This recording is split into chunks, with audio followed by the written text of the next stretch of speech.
esse tema da comunicação inclusiva é um tema que mexe muito comigo, no sentido de que a gente precisa ter estratégias e sabedoria mesmo para dialogar, para atingir o maior número de pessoas e para criar valor na construção conjunta que a gente faz com os nosso público, enfim, com as pessoas que a gente busca atingir e afetar.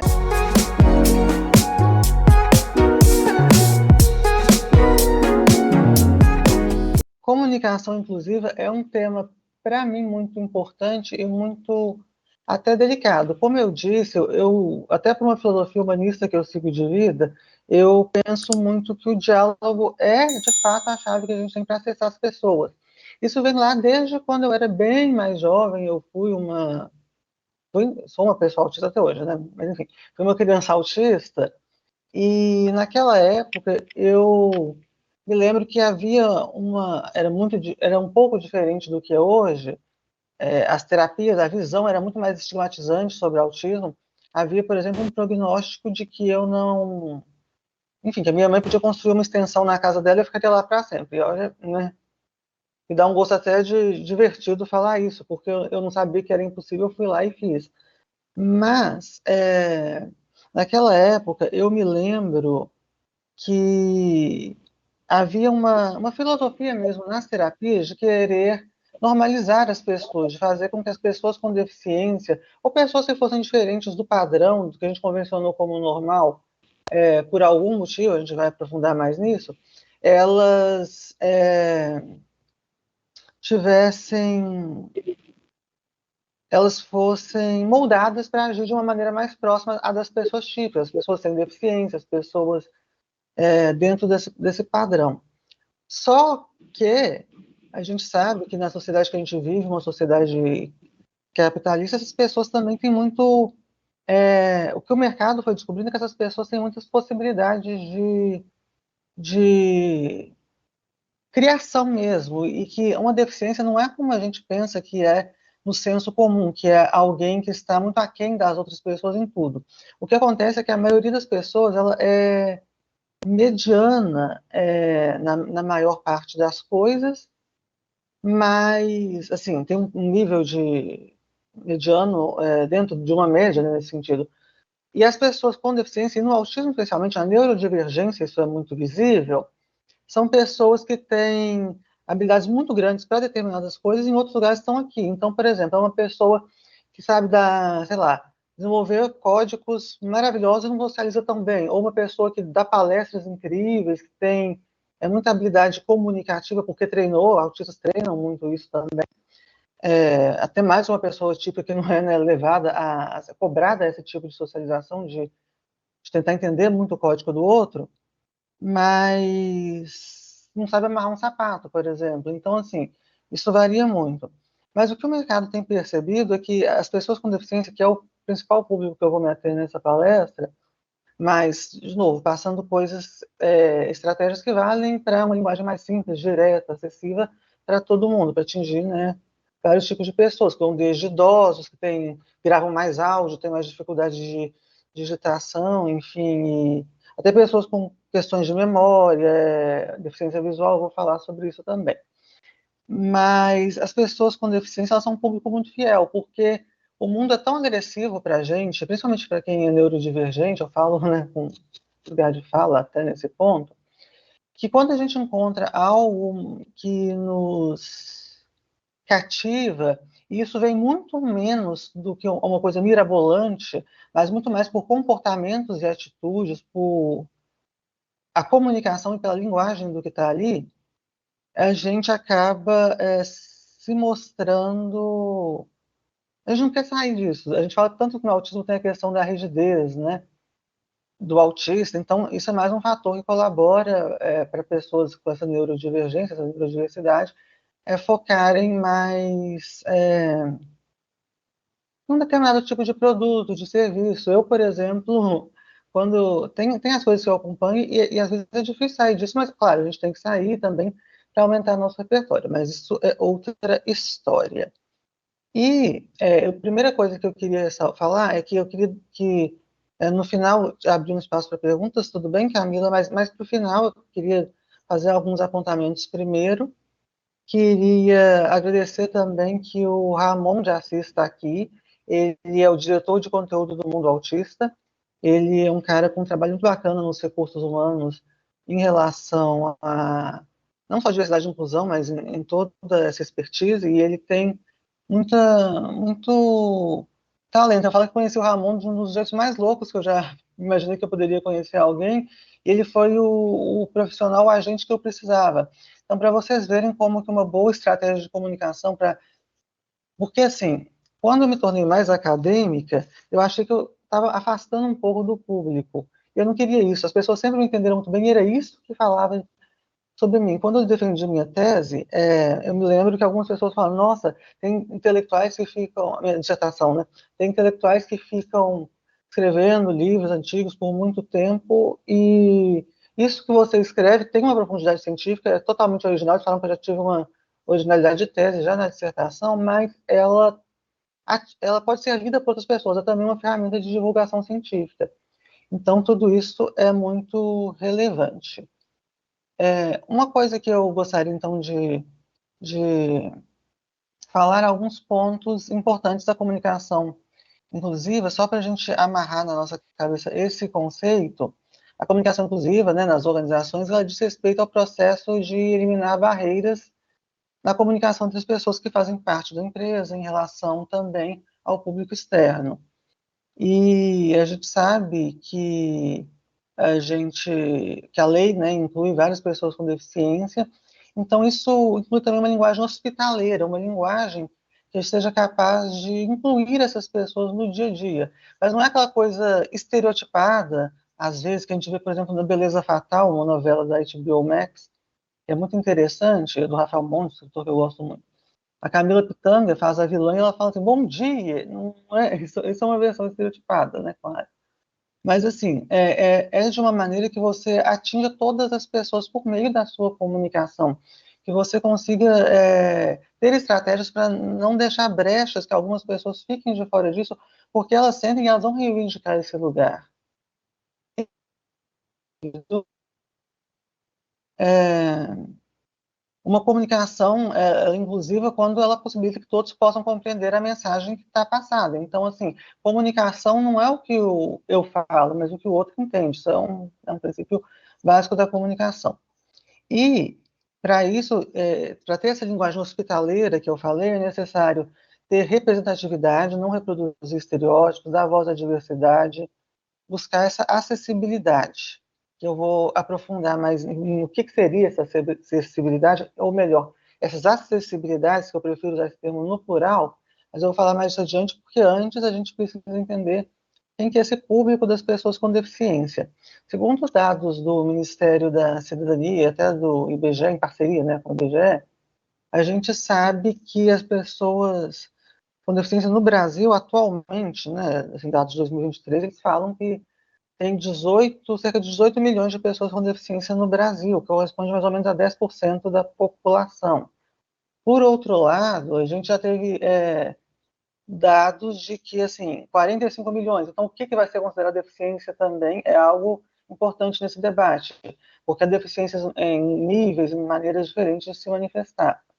Cada uma vai ter uma especificidade, até pessoa que não consegue enxergar, por exemplo, a pessoa como eu, que tem uma ou várias neurodivergências, que geralmente é um pacote, né?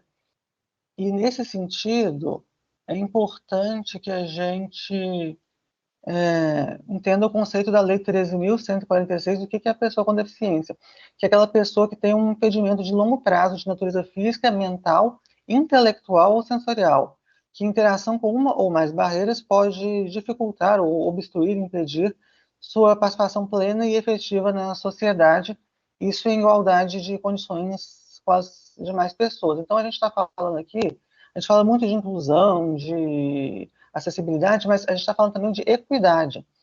Porque, assim, é como um meme que tinha antigamente, que as pessoas... Antigamente, eu sou super velha. Assim, antigamente as pessoas ficavam num banquinho assim, e o mais baixinho ficava num banco um pouco maior para a gente enxergar da mesma maneira que o outro. Porque quando dá o tiro, assim, dada a largada, algumas pessoas estão atrás. Mas isso também é uma coisa que nas empresas tem sido tratado de uma maneira muito polêmica, porque também não adianta a gente ter uma cultura, somos inclusivos e diversos, mas assim, na prática a gente está lá com a pessoa só para falar que tá, assim. Porque, na verdade, é interessante que a gente escute a partir dessa pessoa o que ela pode contribuir e de que maneira ela pode contribuir. Porque o fato do processo de aprendizado dela, falando principalmente no caso das neurodivergências, ser diferente, não significa que ele seja abaixo do aprendizado das outras pessoas, não significa que é algo pior, significa que se dá por caminhos diferentes, então vamos oferecer as ferramentas, às vezes um óculos escuro para a pessoa que tem muita sensibilidade à luz, por exemplo, no caso de autistas, um abafador também é importante, mas, sobretudo, vamos entender o que essa pessoa pode oferecer a partir dela. É um movimento inverso que a gente realmente faz, que a gente vem com fórmulas e, e gosta de aplicar essas fórmulas às pessoas. As pessoas não são artigos científicos. Elas não existem para corroborar o que está no artigo científico. O artigo científico é que visa estudar as pessoas para que a gente tenha a melhor qualidade de vida. Então, tudo tem que ter como foco a evolução, o valor das pessoas, o que elas podem produzir também nesse mundo. Então, nesse ponto, a questão da acessibilidade é muito importante, mas também a noção dos modelos de deficiência. A gente tem um modelo médico da deficiência, que enxerga a deficiência como uma patologia, uma doença, procura muito mais uma cura do que uma transformação social, mas hoje a gente entende que esse modelo médico, embora ele tenha seus pontos positivos de oferecer suporte, de oferecer estratégias para a pessoa ter qualidade de vida, ele também tem as suas limitações, no sentido de que é, o modelo médico, ele ele não considera tanto o ambiente que a pessoa está e as possibilidades que esse ambiente tem de interagir, porque se a deficiência é uma limitação, é uma característica funcional da pessoa que esbarra em uma limitação do ambiente, vocês concordam que se eu tirar essa limitação do ambiente, a deficiência vai ser minimizada. A pessoa não vai deixar de ter aquela neurodivergência, aquela condição, mas ela vai ter possibilidades criativas muito maiores e produtivas também. E aí, muito se fala hoje em dia também do modelo social, que a Débora Diniz, que é uma pesquisadora dessa área, ela fala que quando a noção da deficiência ela saiu de ser algo exclusivo das áreas médicas, biológicas, e passou também a contemplar pesquisas da sociologia, da comunicação, por exemplo, a gente entendeu que essa vivência da deficiência ela é muito mais complexa do que se imagina, porque ela não engloba só uma lesão, no sentido assim, aquela coisa aquela característica que restringe a participação social do indivíduo. Ela envolve também uma estrutura social de segregação, de humilhação e opressão. Quer dizer, então, que eu, autista, por exemplo, uma pessoa com deficiência, que pela lei, né, tem a questão da condição, as pessoas são obrigadas a aguentar, sei lá, seja uma crise, alguma coisa assim? Não. Quer dizer que a gente tem que pensar em estratégias e maneiras de lidar com isso. Mas o fato é que existem várias características que tornam as pessoas únicas, plurais e singulares. Então, quando a gente estuda isso, a gente tem que pensar que que o nosso, é uma frase até bem antiga, né, que o nosso limite acaba quando acaba o limite do outro. Então, uma pessoa com deficiência, ela também tem que ser proposta de dialogar. Acho que isso é um ponto pouco falado até, mas ela também tem que se abrir para as possibilidades que as outras pessoas vão dando e entender que elas vão errar. E não adianta porque um cara é um autista, por exemplo, com muita dificuldade na socialização, se ele for machista, gritar com uma colega, uma chefe, ele vai sofrer as consequências disso. Então, não é tirar as consequências dessa pessoa, mas é pensar em modos de. É como eu falo no caso da crise, até quando eu dou palestras para pais de autistas, mãe, na crise é sempre melhor prevenir do que remediar. Então, é pensar em todo o suporte que esse ambiente pode dar, e, de novo, não é uma coisa mirabolante, eu vou dar dicas concretas mais para frente, mas são questões que vão dar mais qualidade de vida e, consequentemente, vão melhorar a produção e a criação de valor desse indivíduo a partir das suas características singulares. E eu gosto muito de um conceito que chama neurodiversidade, ele foi cunhado nos anos 90. Há uma pequena controvérsia sobre quem criou de fato esse conceito, mas ele foi cunhado na literatura primeiro pela Judith Singer, que é uma socióloga australiana. Ela é autista, a mãe dela é autista e a filha também, porque o autismo tem essa questão genética. E ela teve uma infância muito difícil, muito dura, porque ela achava, e ela culpava muito a mãe dela, que mãe é assim, né, gente, a gente culpa mesmo. Ela culpava muito a mãe dela por todos os problemas que ela passava, de falência financeira, de dificuldade, por todos os fracassos que aconteceram na vida daquela família. E o pai dela levava ela, a mãe, né, nos médicos e tal, e eles não conseguiam dar uma resposta para o que que fazia aquela mulher agir daquela forma que era tão difícil. Então a Judy Singer pensou assim, não, ela simplesmente não quis, fez uma opção de não interagir bem em sociedade e pronto. Só que quando a filha dela começou a ter comportamentos parecidos com os da mãe dela, e todo mundo falava assim, eu sei que queria errado, não põe limite nessa menina e tal, ela pensou assim, tem alguma coisa aí que é orgânica, não é só psicológica, não é só da criação dessa menina. E até uma dificuldade que a gente tem hoje muito mas que por ser uma dificuldade não significa que não deva ser olhado, é buscar esse equilíbrio entre o que a ciência tem a dizer, a neurociência principalmente, ela tem muitas coisas a dizer sobre o comportamento humano, mas entender que isso só existe se problematizar a experiência que se na prática, no real. Então, assim, pensar no que a gente vive e como que a ciência pode ser uma ferramenta para a gente, porque, de novo, a gente existe para usufruir da ciência como instituição, e mesmo ela pode ter algumas falhas de representatividade e tudo mais. Então, buscar ampliar sempre esse repertório, usar dados de diferentes fontes.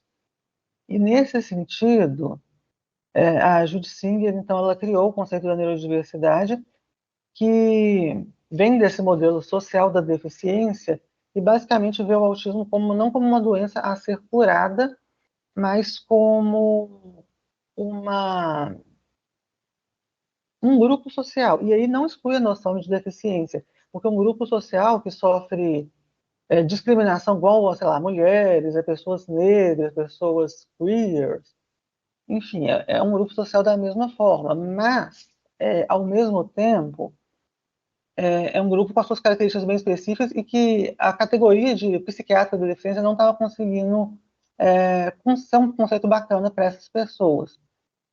Então, mas o que vale mesmo tirar desse ativismo da neurodiversidade, esse conceito que a Justiça criou, os movimentos que vieram depois, a gente pode até problematizar ou criticar algumas coisas, mas o que vale muito tirar é que a neurodiversidade fala que ela está para a cultura e para o social como a biodiversidade está para o ecossistema.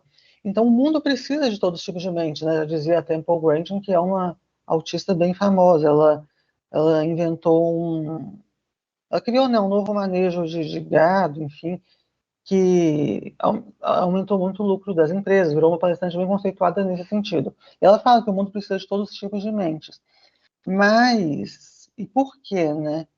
Justamente porque é da diversidade, do conflito, não do confronto, que vem a criatividade, a possibilidade de a gente ter sangue nos olhos e pensar em novas situações, se adaptar mais, resolver problemas, que é isso que é a inteligência, né, no final de contas. Se você for fazer um teste QI, vai com certeza abordar isso. Então, é importante que os testes psicológicos, enfim, então é importante que a gente tenha esse olhar para a criatividade que vem da diversidade e até da adversidade. Mas, e essa questão da neurodiversidade, ela também é importante porque para mim, pensando no que eu pesquisei esses anos todos, né, mais de 10 anos, sobre neurodiversidade, sobre a produção de conteúdo por autistas também, o valor do ativismo por essas pessoas autistas está muito em mostrar, não que as pessoas autistas são assim, as outras pessoas não são dessa forma, mas que todo mundo, na verdade, tem maneiras diferentes de sentir, de pensar, de refletir, de processar tudo o que acontece. E a gente pode, é claro, aprender com cada uma delas. Então, assim, não é porque a pessoa está com deficiência que ela necessariamente vai ser alguém que vai precisar de mais cuidados naquele momento. Às vezes, uma mulher com TPM precisa de muito mais cuidado do que porque isso mexe com todo o ciclo hormonal da mulher, então envolve uma série de fatores que ela vai precisar de uma atenção diferenciada naquele momento. Então, a neurodiversidade nos convida a olhar para essa pluralidade de mentes, saber o que a gente vai fazer com isso, como a gente vai tornar isso criativo no ambiente do trabalho, por exemplo. Livro em promoção, Minha Vida de Trás para Frente, por Selma Sueli Silva. Minha Vida de Trás para Frente, narra a trajetória de Selma Sueli Silva, jornalista diagnosticada com autismo aos 53 anos, que reconstrói sua história à luz da descoberta. O livro explora as diversas facetas da autora, desde a infância até a carreira no rádio, revelando os sinais do autismo que sempre estiveram presentes em sua vida. Promoção, R$ 48,90. Frete para qualquer lugar no Brasil já incluso. Utilize o Pix, QR Code ou CNPJ e faça o seu pagamento. Envie o comprovante e endereço de entrega para a Selma no WhatsApp 31988966412. E aí, a acessibilidade entra aí, mas, de novo, falando em acessibilidade, mas a acessibilidade no singular, ela foi conceituada no artigo 3º da Lei 13.146, que instituiu o Estatuto da Pessoa com Deficiência. E o termo significa a possibilidade de condição de alcance para a utilização com segurança e autonomia de espaços mobilitários, equipamentos urbanos, edificações, transportes, informação e comunicação, inclusive seus sistemas e tecnologias, bem como de outros serviços e instalações abertas ao público, de uso público ou privado, de uso coletivo, tanto na zona urbana como rural, por pessoas com deficiência ou com mobilidade reduzida. E tem um pesquisador sobre a deficiência que chama Marco Bonito, e ele fala que geralmente a gente não vê muitas narrativas acessíveis na televisão em geral. Claro que isso está mudando à medida que as pessoas vão ganhando, conquistando seu espaço, seu poder no mercado de trabalho, no consumo também. Mas a acessibilidade comunicativa é, de fato, algo muito importante, que é justamente ver ferramentas que vão minimizar ou eliminar as barreiras na comunicação. É pensar em modos que a pessoa possa fruir ou usufruir daquele produto comunicacional de uma maneira que como qualquer outra pessoa poderia, com as limitações que qualquer outra pessoa teria, mas não porque ela é uma pessoa com deficiência aquilo ficar pior para ela, digamos. E isso é muito importante para a noção da inclusão social. Eu vou falar agora antes de a gente partir para o nosso bloco das perguntas, mas eu queria, né, claro, traduzir isso em dicas práticas. Eu acredito muito no encontro, nos afetos, então isso tudo é uma construção que a gente vai tendo no contato mesmo, com as pessoas, diferentes modos, e aprendendo com elas. É o afeto de ser afetada, né? Eu falo muito que até eu e a minha mãe, nós cunhamos uma frase juntas que é: a lei abre a porta, o afeto de ser afetada, né? Convida a entrar, mas é o amor que permite permanecer. Não é aquele amor pega de, a pessoa com deficiência, que fofinho, não. É aquele amor de dar brilho nos olhos, que se eu não tenho capacitação para algo, eu vou buscar. E que quando eu me levanto só, eu descubro meus aliados. É desse amor que dá movimento que eu estou falando. Então, algumas estratégias aqui, algumas boas práticas que eu posso compartilhar com vocês e que levam em conta tanto questões visuais, auditivas, físicas, relacionadas à memória, à resolução de problemas, atenção e compreensão verbal, leitura e linguística. Primeira coisa, no formato de áudio podcasts. Possuir uma transcrição descritiva, em texto, braille e libras é o ideal, né? Fornecer um mecanismo para parar, pausar, silenciar ou ajustar o volume de qualquer som que você produza na página. O áudio precisa ser gravado e bem gravado e editado, sem espalhar vozes para a esquerda e a direita, principalmente para o caso de ouvintes com transtorno do processamento sensorial, como é o caso de muitos autistas. A pauta precisa ter objetividade, que não significa cortar brincadeiras ou dinâmicas, mas evitar fuga recorrente do tema. Só uma coisa, gente, isso aqui é um material que eu produzi junto ao FMG, e depois, se for o caso, eu posso até compartilhar com vocês, é um material bem bacana, então depois eu passo para a Camila, mas tem várias outras coisas, como por exemplo, a trilha sonora deve ambientar e ritmar o episódio, sem ser mal equilibrado de sons de discussão, considerar o recurso da audiodescrição, evitar ruídos, falas sobrepostas, enfim. Outra coisa muito importante, eu como fui programador, embora eu não seja também um exemplo assim, de programadora na Raia Drogasil, Mas, assim, eu trabalhei muito com acessibilidade, tive colegas cegos, que eram até QAs, né, que testavam as coisas para ver a acessibilidade, aprendi muito com algumas coisas. Por exemplo, tags semânticos para o NVDA, poder ler aquilo é algo muito importante na programação de sites, enfim.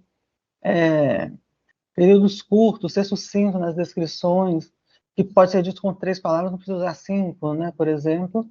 E tem a questão da acessibilidade audiovisual, que eu acho bem interessante, porque a gente